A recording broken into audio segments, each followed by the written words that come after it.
Well, hey there, Jennifer Coffindaffer. What a privilege to have you join us. And sorry about a little bit of the technical difficulties, but what a privilege for you to be joining with us today as we unpack this Moab report. I wanted to know, how much time do you have? I have a good 45 minutes. Okay. Does that work? That's what I was hoping you was going to say. Yeah. Good. Okay.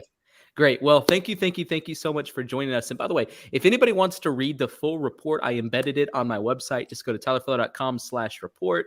It really is helpful to take a full look at that. And I know last week there was some news that was coming out of Moab, Jennifer, and I reached out to you and said, I'd love to have you on the show to talk about this. And we were trying to schedule something. It just didn't work out. And then you said, what about Thursday? Because that's going to be the day you're going to want me on anyways, because this report's coming out Wednesday. And man, I went through this report, and even you just texting me last night saying, there's some very interesting things that have come out from this. So what are your general impressions before we go deep in it? Like, if you had to say, just like, what's the overview impressions of it? And then I want to walk through some of the intricacies inside of it. Right. Of course, I think the thing that's glaring is the conclusion that Gabby Petito was what they term as the primary aggressor, and that they were actually punished for not arresting her. Now, when we think about that, I think one of the things that I found interesting was and I wonder if it's hindsight being 2020, but they said they really thought that Brian was a long-term agitator. But in this instance, because of how things were worded, it rested solely on Gabby. Do you think they really felt that way? I don't want to read too much into it, but... No, and I think that's why she wasn't arrested. I think that they used their experience, their common sense, the totality of what they could see below the surface, if you will, and made the decision not to arrest based on that, but rather to separate. Yeah, I think just starting at the top of the report, and as we work our way through it, initially it was the first question that I asked you last night about it. Actually, maybe the only question, I don't know. But for me, it was surprising that it was a single person that handled the investigation, and it was from like a town less than 2 hours away. So for me, I kind of wish it was a broader group of people that maybe included also some female representation as they were looking into it. What were your thoughts about how they chose to approach this? Well, I believe the reason they went with a smaller department that was close geographically was because they would be the best to sort of judge what happened, because they've been in similar circumstances. You can't get a cop from New York City to judge what's happening necessarily in Moab, especially considering, the different county, local, and state jurisdictional type authorities there. However, I do want to say that this wasn't exactly a single person. This person is going to have a list of people above him that had to approve this report before it was ever released. So while it looks like one individual investigator, I would submit that it's actually layered process and several people approved it. Oh, that's good to know too, because just as I was looking at it, I assumed that there at least was some copy editors, because there didn't seem to be grammatical errors through it, but I was hoping that there were some more eyes on it. And when you look at how people or police departments are investigated, was this pretty standard protocol? I was actually really impressed with this report. I was impressed with the specificity. I was also impressed that they kept it very central to the issues at hand. And they took each one of those and dissected each one step by step, which made it for actually a very easy read, although a very long read. And I thought it was much more intricate than some reports I've read, 99 pages. And for one 75-minute incident, was quite involved, 4 months to put this together. So I thought they did a very good job. Yeah, I thought they did too. I was impressed with this police chief of this town in Price, Utah, actually, as I was reading through it, because he had a way with words.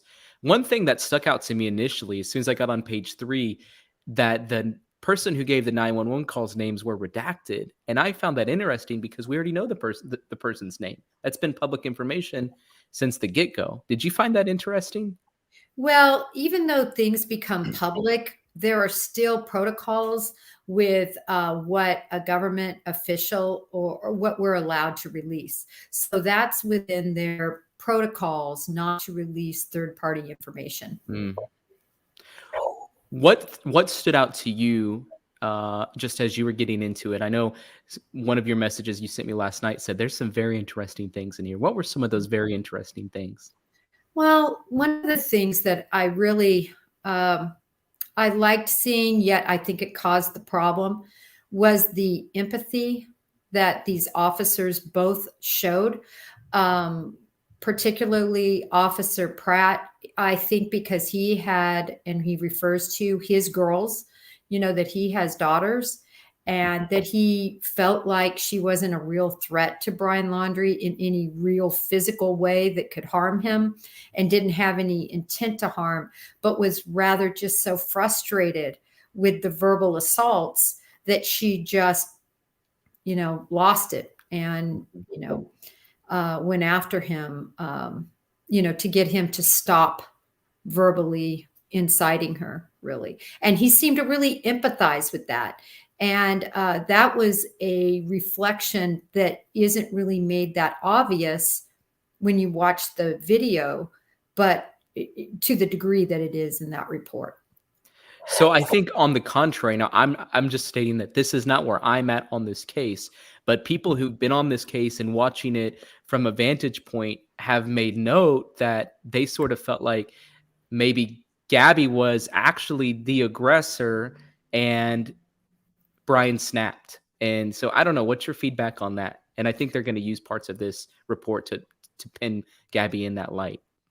Well, if you take the totality of the case, and we all know it that have watched it so closely and been embedded with it since the beginning, we know that's not true. Mm-hmm. We know that Brian Laundrie was verbally, emotionally, and physically abusing Gabby.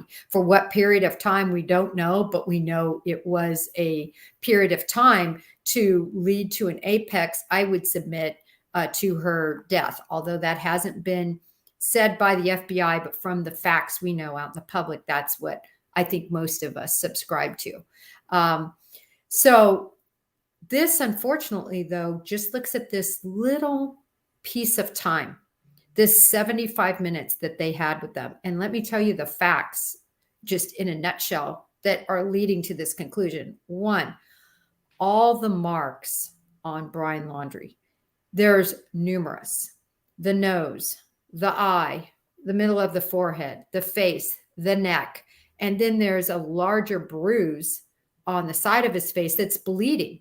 Mm-hmm. And it's reported that that was due to fingernails, rings, and actually a phone that she may have struck him with. Mm-hmm.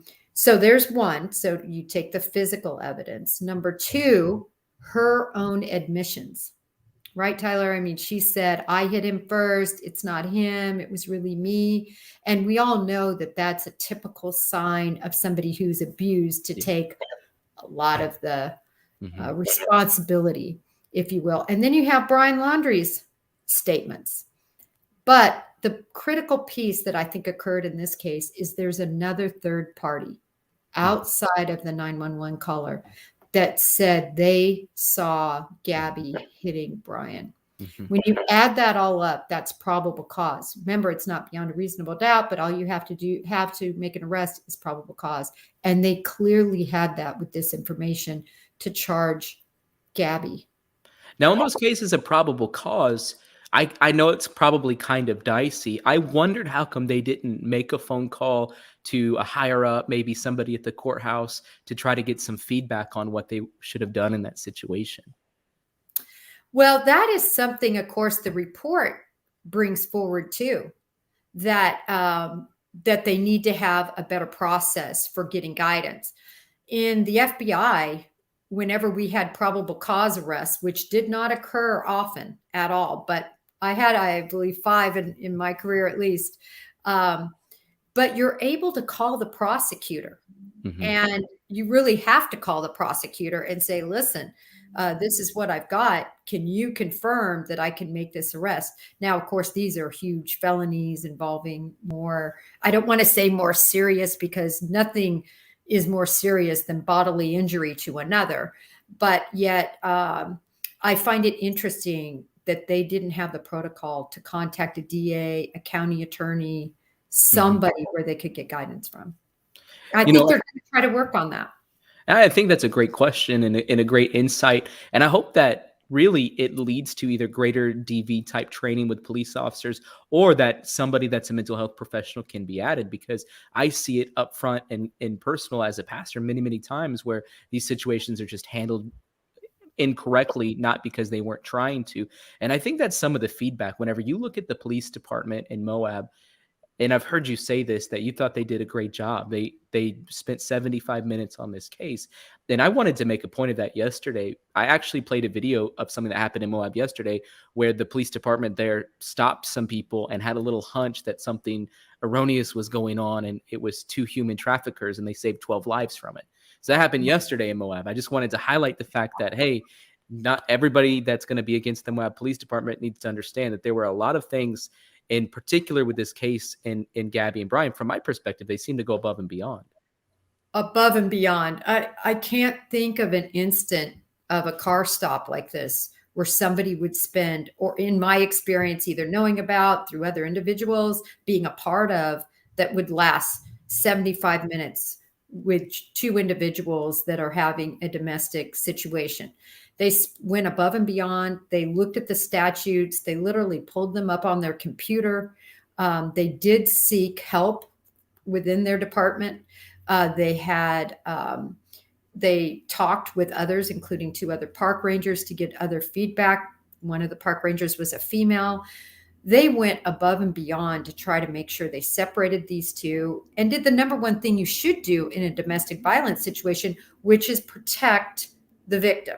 Mm-hmm. And they clearly were trying to do that. I think where this got astray, Tyler, was the fact that they did not follow the letter of the law. Yeah.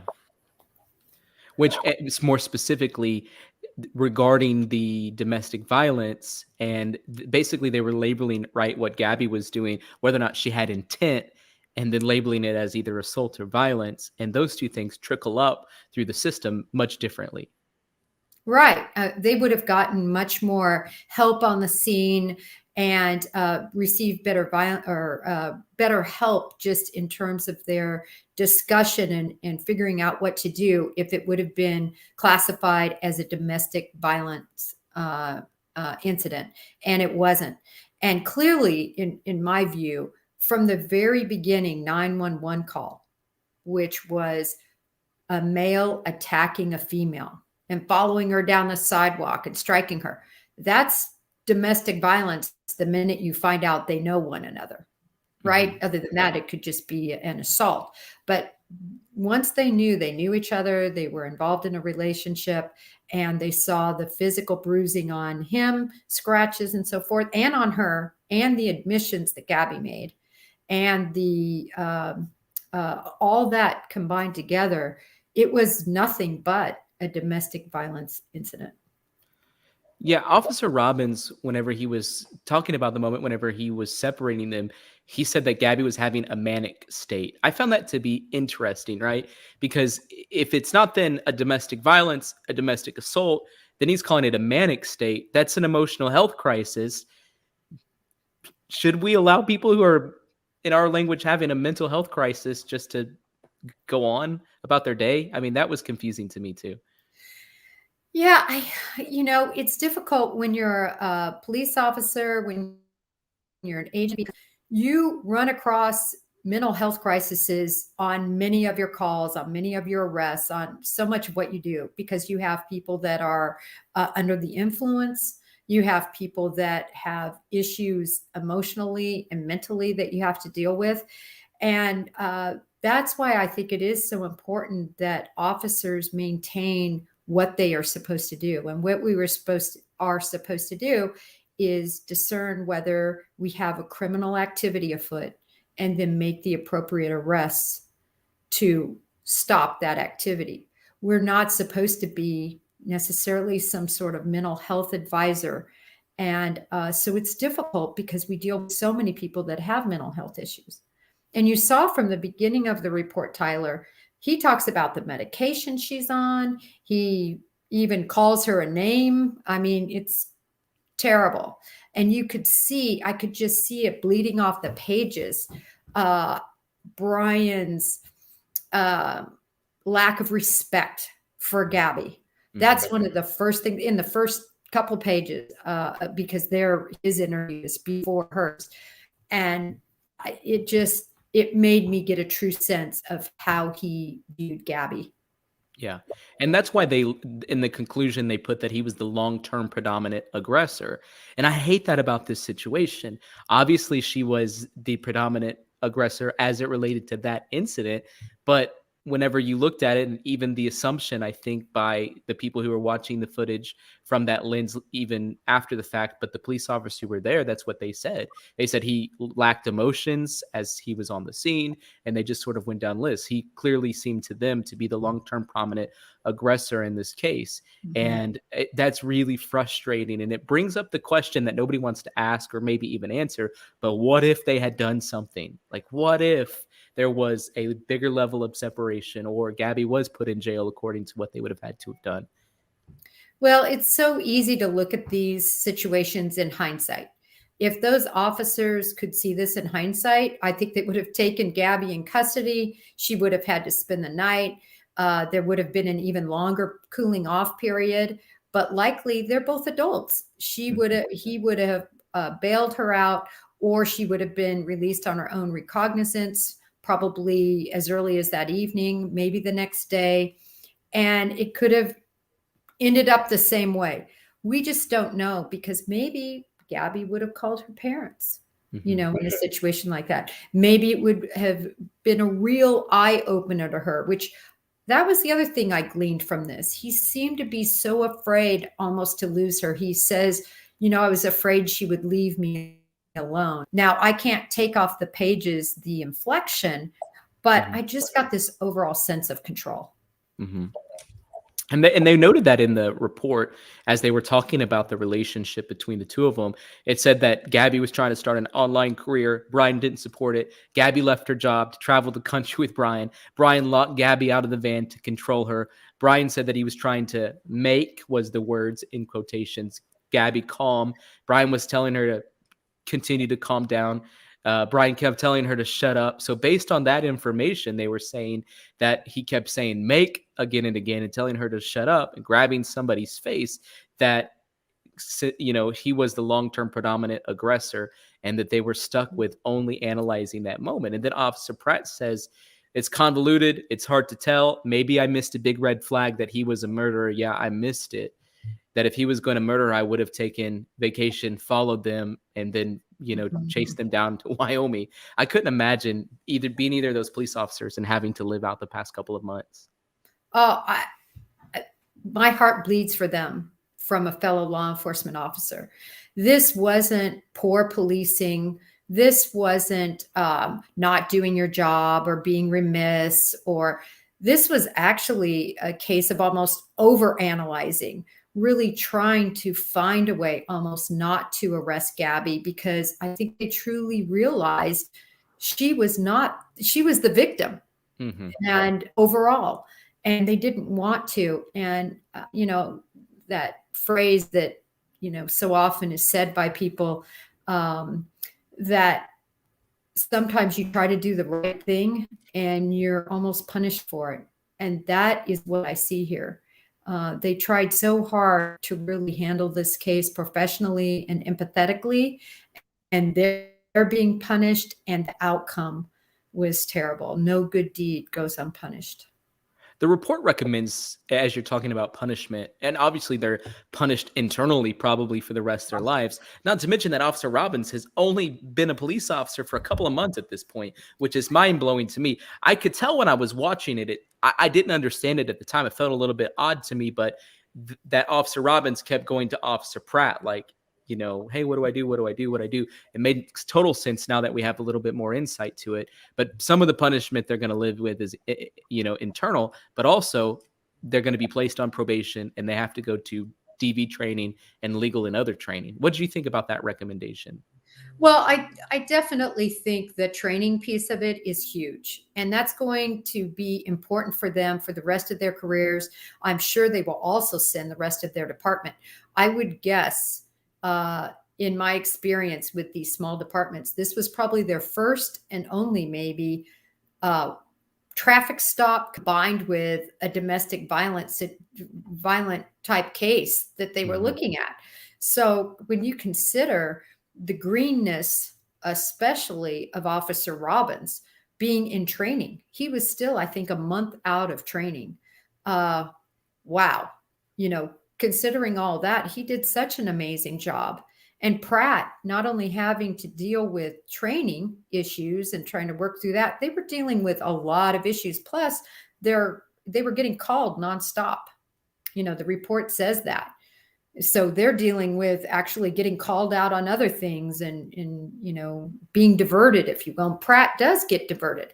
He leaves Robin there to make the final decision. And that gives you a little bit more respect for the 75 minutes that they did spend on the case. Yes. Like I said, that's just a long time to spend on a call. And it tells me that they were committed to doing the right thing. It just ended up not turning out to be the right thing. I found another thing very interesting. From a previous statement, we know that the female park ranger that was on the scene came out and said that she had advised Gabby to seek help, that she was in a toxic relationship. I wish that we would be able to see the body cam footage of that female park ranger in the back seat of the Tahoe with Gabby. What do you think happened in that conversation? Well, I believe that ranger was just really trying to help Gabby. Throughout this, I find it warming to the heart that you see 4 police officers out there really trying to relate to these 2 individuals, trying to do the right thing and trying to help them long term. And I think that's what this ranger was trying to do. Because this report, however, was requested to be done to the police department, we're not going to see that body cam of the ranger. The ranger was not under scrutiny. The ranger didn't have authority. They were called there in a backup situation, just to have more bodies out there to help deal with everything that was going on. So we won't be able to see that, but that would be my guess. I found out something interesting too. So I was sort of looking outside of Moonflower, where this alleged incident had taken place. When I watched the Peacock documentary, it said that they were sort of leaving the post office when this happened. And right next to the post office is the park ranger's office. And I thought one of those buildings, especially the federal buildings, surely has an outward facing camera that maybe would have caught this incident on their footage. And I don't know why nobody's ever mentioned that or brought it out, but I would like to see some footage of the incident of them outside the Moonflower that led to the 911 call, if it exists. And if the park ranger's office has it, then I'd be glad to see it. And they haven't released it, so maybe it doesn't exist. But another thing that I found interesting when you were talking about Gabby sitting in the back of the car, as I read that report, the officer said as he was being interviewed that Gabby was continually on the phone with her mom. Whenever Nicole Schmidt was interviewed, she said that she didn't have a conversation with Gabby. Did you piece those 2 things together? I still know that is probably the only nugget in this case that I feel like, other than the caliber of the gun, these are 2 things I'm chasing, trying to make line up. Those are the 2 things I haven't been able to line up yet. I gotta keep digging. Yeah, I'm digging on that one too, because I can't seem to piece it together. The only way that would make sense would be if Nicole Schmidt was lying about it, right? And for whatever reason, I don't know why she would be doing that, but it just doesn't add up in my book as I'm sort of walking through it. And then talk about the caliber of the gun. So I say that because that is one piece that I would like to know. I would like to know the caliber of the gun missing from the Laundrie gun collection, because I do believe that is the gun that Brian Laundrie likely used to commit suicide. And I want to know what that caliber is for multiple reasons. And that has not been disclosed. But we know Mr. Bertolino knows, but he is not disclosing. Was Bertolino given an advance copy of this report? It's my understanding that the parents had advance copies. Okay, because he made some pretty lengthy statements about this report almost immediately after it came out. And so I was assuming that he had been given forewarning about it. Do you think it's possible that the caliber of the weapon that Brian Laundrie was using was a 9mm? Well, let's look at the 9mm. It is the most common caliber of semi-automatic handgun. So just by sheer numbers, it is very likely it's a 9mm. You normally don't see as many 45s, 40 calibers, 22s. So I wouldn't doubt that it would be a 9mm just based on the market. So most likely it's a 9mm. Now, second question. When we talk about Moab, there was a previous murder that took place there just days after, maybe one day after this little spat between Gabby and Brian involving Kylan and Crystal. We know that the caliber of weapon used on them was a 9mm. Mm-hmm. Is it out of the stretch of imagination that Brian Laundrie would have been involved in that case? So initially, I looked pretty deep into that. And I believe, based on the statements made by law enforcement there, that he is not involved. They have basically unequivocally said that he is not involved. I don't think they would go out on a limb like that if they had any evidence. My understanding was that it was based on timing, that he wasn't there when it occurred, physically speaking. That's what I recall. But I can tell you, and I've actually posted this, they're very adamant that he is not involved. And I have to defer to them because they have the most evidence. So I saw that they came out with a statement initially sort of saying that or dictating that. And then as I looked into it a little bit deeper, it's almost like they retracted that statement a little bit later. But whenever you talk to the PI or other people involved, they were basically saying there's no connection here. However, we didn't know that it was a 9mm that was used. So as you're thinking about the 9mm being used, why has it piqued your interest so much? Well, I don't know that it was a 9mm taken. Again, I'm just strictly if I had to guess any caliber of any semi-automatic handgun taken from any house in the United States during a burglary, my first guess would be a 9mm, strictly based on the market. But I want to know. I want to know what caliber that gun was, because I do find it interesting.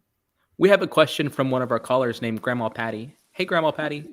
Hey, how you doing? This is such a great time for me.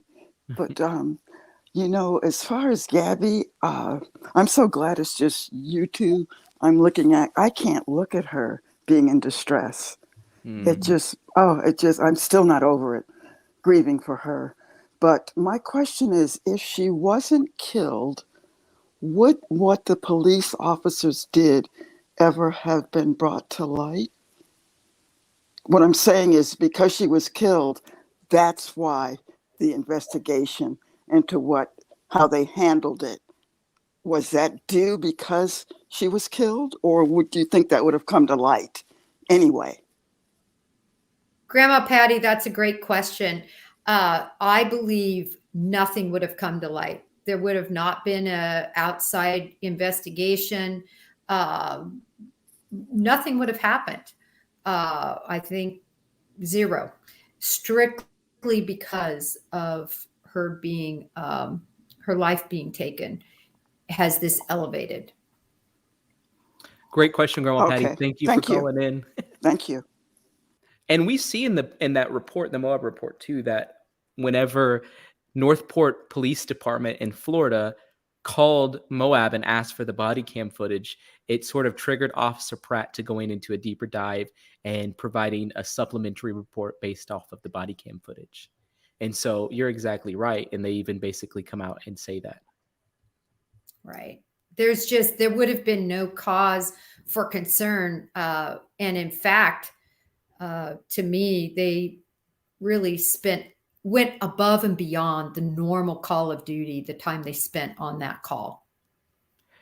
So another thing that I often question is whenever Brian flew home, that was supposedly August 17th through the 23rd, right? Do you have any more details about that?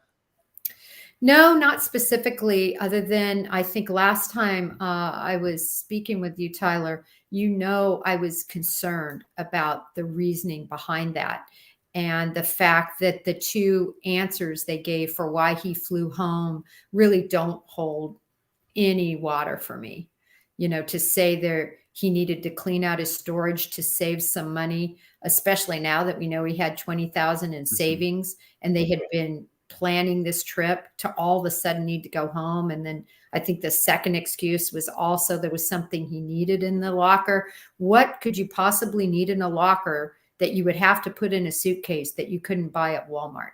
Yeah. What was so imperative that they spend? By the way, he probably spent more money on his round trip tickets. I think I looked at them. They were hundreds of dollars from Utah to Tampa last minute, compared to, I don't know what the storage fees were, but I'm guessing somewhere between $50 and $75 a month, something in that range.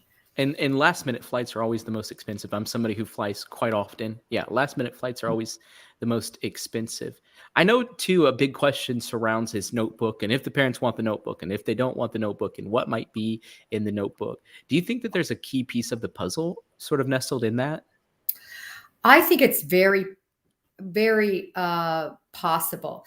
The big key is that notebook probably still sits at the FBI laboratory in Quantico, having analysis done, chemical analysis to draw up the writings or drawings, whatever is on that notebook.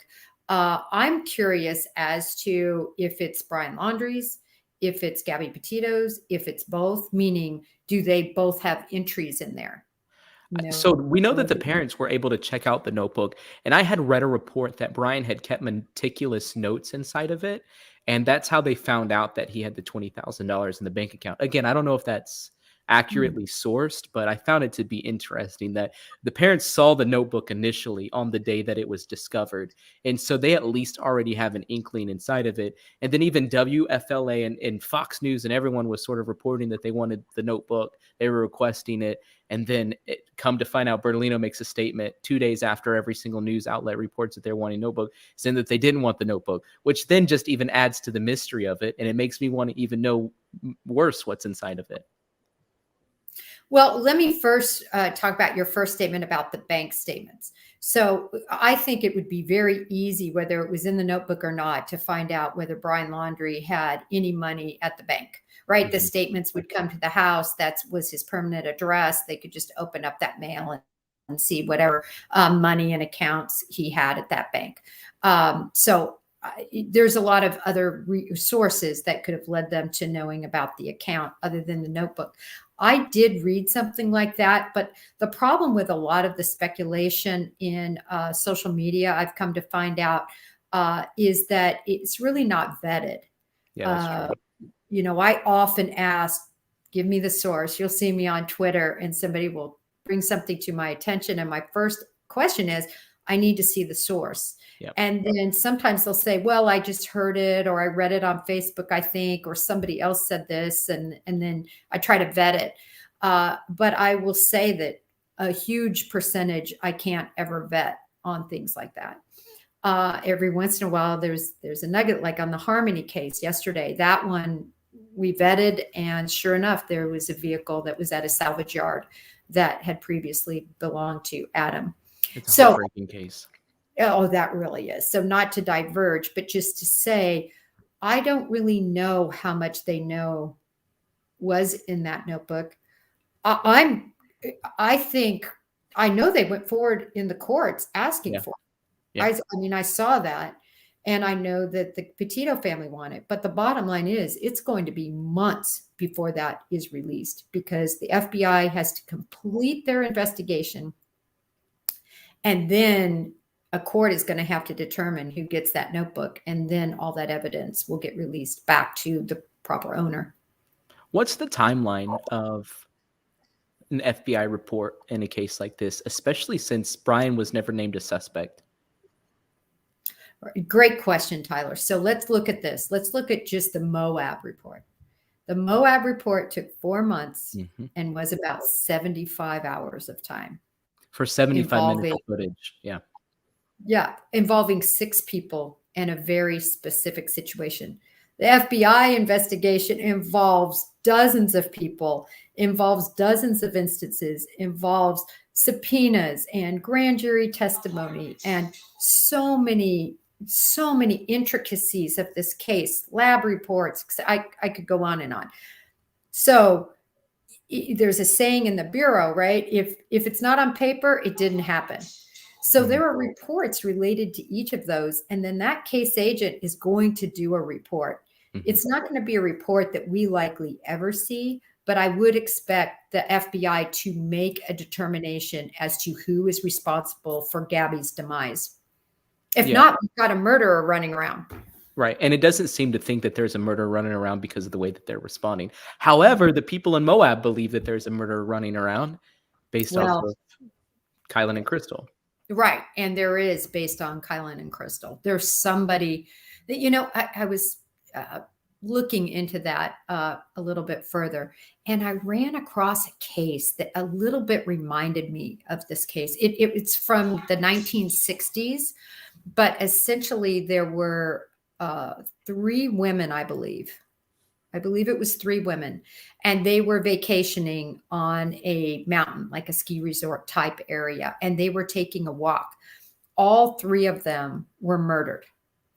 And what ended up happening in this case was they had sort of separated from each other, even though they were all together, and they were walking a little separately.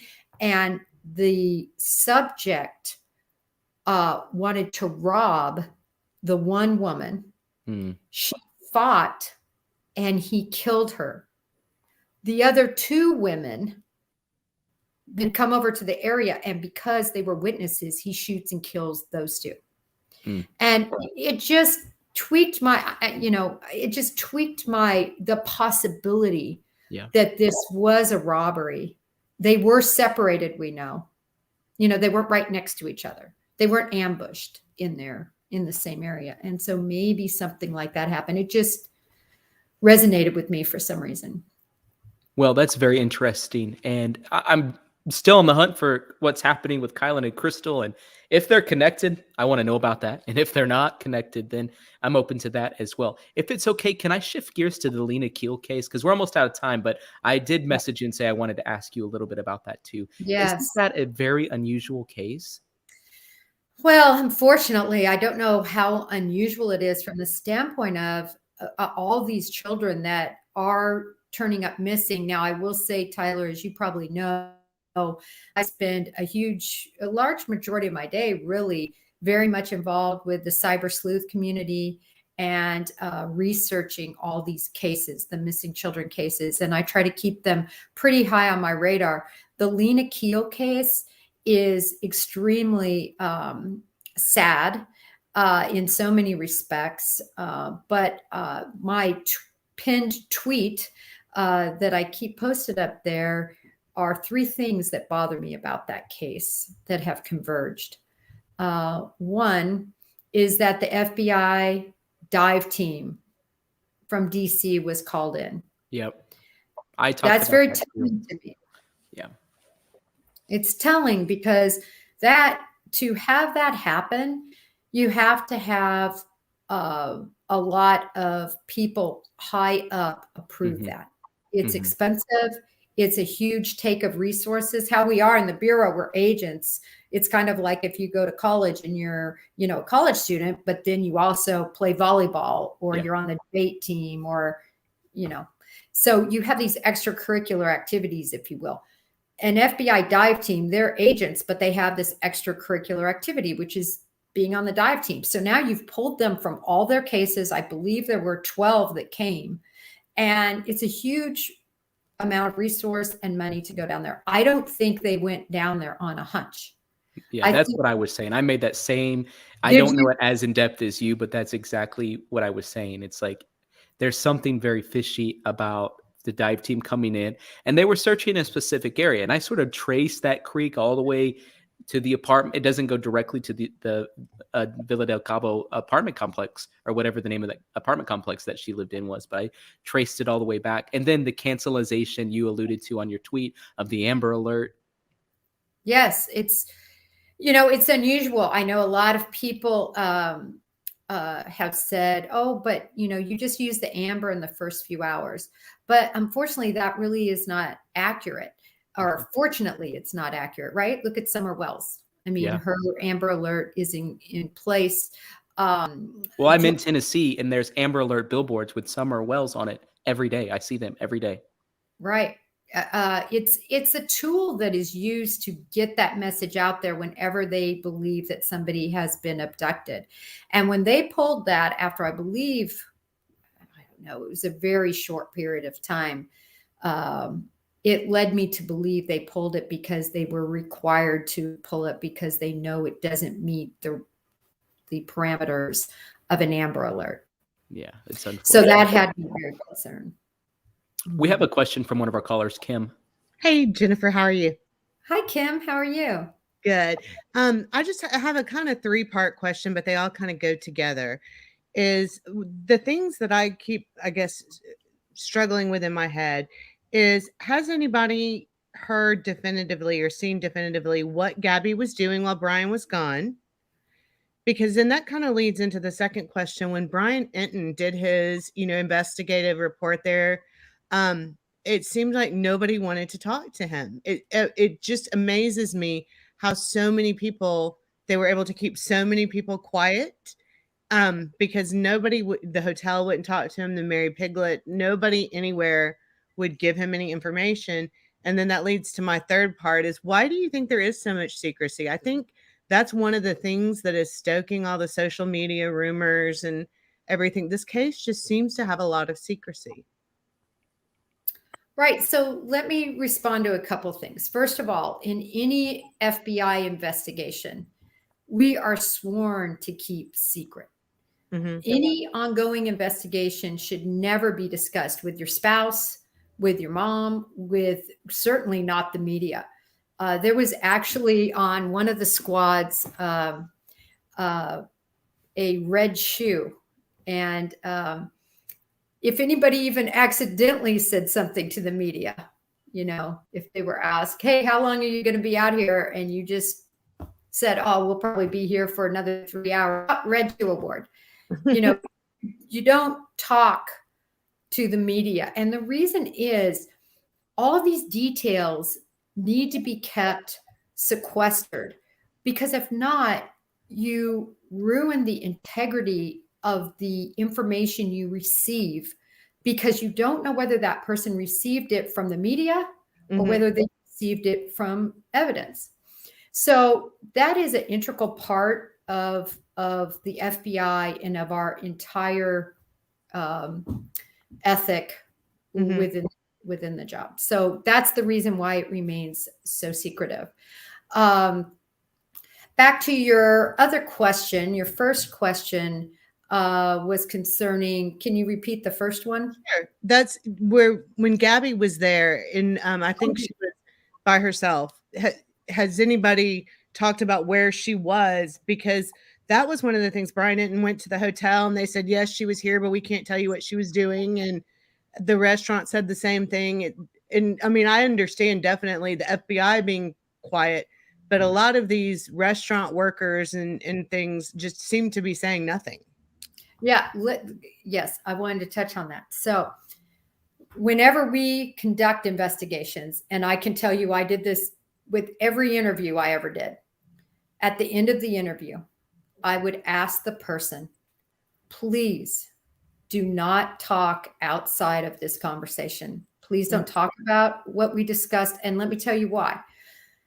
Whenever you get into court, and I understand this isn't going to court for obvious reasons, but you do not want conflicting statements.